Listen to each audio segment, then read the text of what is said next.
When you look at a map of the city, there's this big blue blank dot in the middle, which is Lake Union.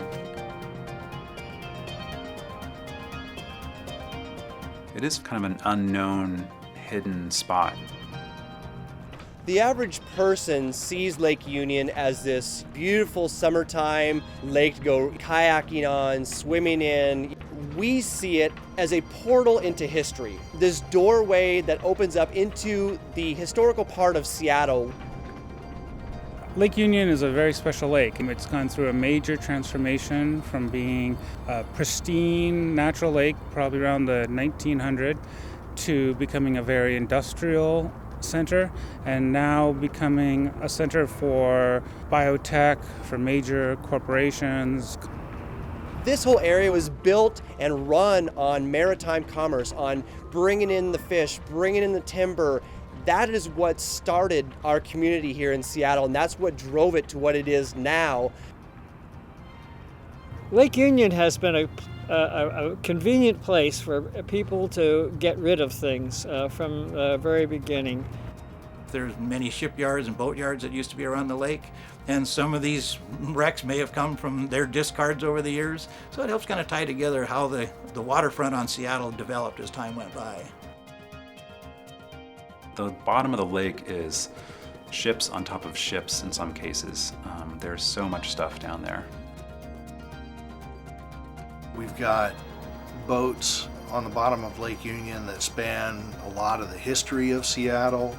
They span the different types of things that went on around Lake Union. There's military boats, there's cannery tenders, there's pleasure boats. So you've got all different aspects of how people use the water here. First, we started off by doing side scan sonar of the entire lake. It showed a lot of shapes, it didn't show a lot of ships. But then when we started diving on the things that we did see in the sonar, we started realizing that most of them were boats or ships. We have found a wonderful bunch of professional divers that had the same interest in the history of the lake. I was not diving the wrecks of Lake Union before the survey began, just because diving in the lake is illegal to do. Frankly, I didn't even think there was anything of historical significance in the lake, so we never even thought about getting in here. Knowing that people aren't technically allowed to dive in the lake, we found it kind of interesting, and that there'd probably be things to find and things to document. And so that's what we did. We kind of visualized how the lake was 100 years ago and where things were, and then we're able to go down and basically find those items based on where things were located. The steps we take when we come across a shipwreck is, first, we take a tape measurement of the wreck. So we'll do the full length of the wreck, and then we'll do the beam of the wreck. After that, we start looking at the key areas for a name. If there's a name, it's pretty easy. We can identify it using that. We can then go through archives where they have photos, they have the history on the wrecks. Once we know what the boat is, what type of thing it was, and even the specific vessel, then we can start to get at the history. We can start to learn about the people who were involved with it and really kind of bring the boat back to life. Probably the most interesting wreck that we have done would be the Gypsy Queen. The Gypsy Queen is a World War II minesweeper. We just happened to be swimming along one day, came upon a large shadow, and as we got closer, it was this huge vessel, fully intact.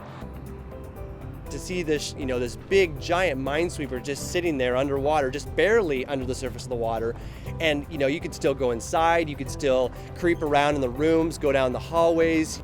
To be able to see a World War II wreck fully intact and go inside of it, it's pretty amazing to be a part of that.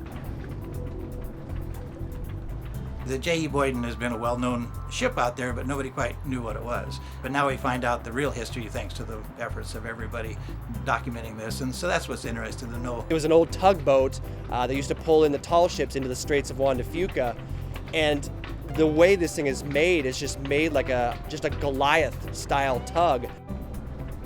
The J.E. Boyden was an important tugboat. It's fairly early. It's got traces of the old style of boat building here. And for me, just by knowing that J.E. Boyden was out there, that changes my relationship with the lake, and it changes the way that I perceive it.